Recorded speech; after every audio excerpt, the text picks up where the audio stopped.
Eh bien, toujours sur le volet économie, renforcer les capacités de négociation de l'Afrique pour un meilleur engagement avec le monde. Thème donc de ce séminaire atelier organisé ce matin par la Mission économique des Nations Unies pour l'Afrique. L'objectif est de former les négociateurs afin de faire de l'Afrique la plaque tournante des négociations économiques.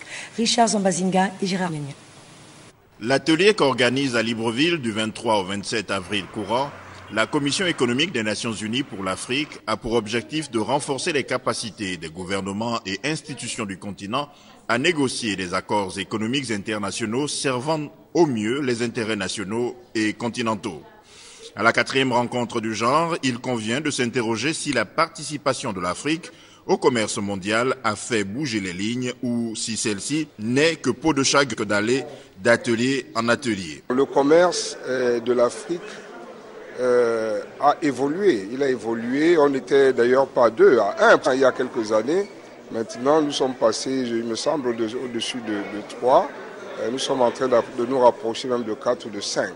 Et tout ceci parce que les relations entre l'Afrique et l'Asie se sont considérablement renforcées. Aujourd'hui, il y a une diversification des échanges qui s'amplifie notamment en direction de l'Asie, mais aussi en direction de nouvelles puissances économiques telles que le Brésil et les autres. S'accordant sur le dynamisme des échanges commerciaux de l'Afrique, renforcé par la création récemment de la zone de libre-échange économique continentale, les participants voient dans le rencontre de Libreville une opportunité de resserrer les liens économiques entre leurs États d'une part et le reste du monde d'autre part. L'Afrique réalise qu'elle doit échanger avec elle-même.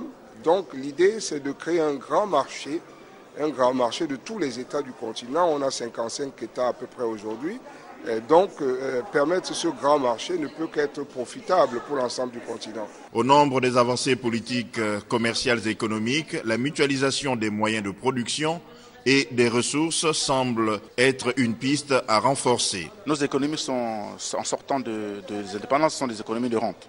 Ce ne sont pas non diversifiées et la majorité de nos pays, le Gabon en particulier, se basaient sur uniquement le revenu du pétrole. Or, aujourd'hui, la donne est que nous avons lancé la diversification de l'économie qui nous a permis de supporter le choc de la baisse des matières premières et le président de la République l'avait bien senti.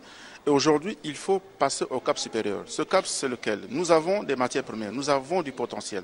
Mais pour l'exploiter, il faut bien que nous ayons l'appui des partenaires au développement. Raison pour laquelle nous n'allons pas leur dire que faire comme à l'époque, présenter les matières premières, présenter notre potentiel et dire que venez exploiter. Non, nous sommes dans la phase des partenariats gagnant-gagnant. Il reste cependant que certains États du continent ne sont pas prêts à renoncer à leur souveraineté sur certains domaines commerciaux et économiques.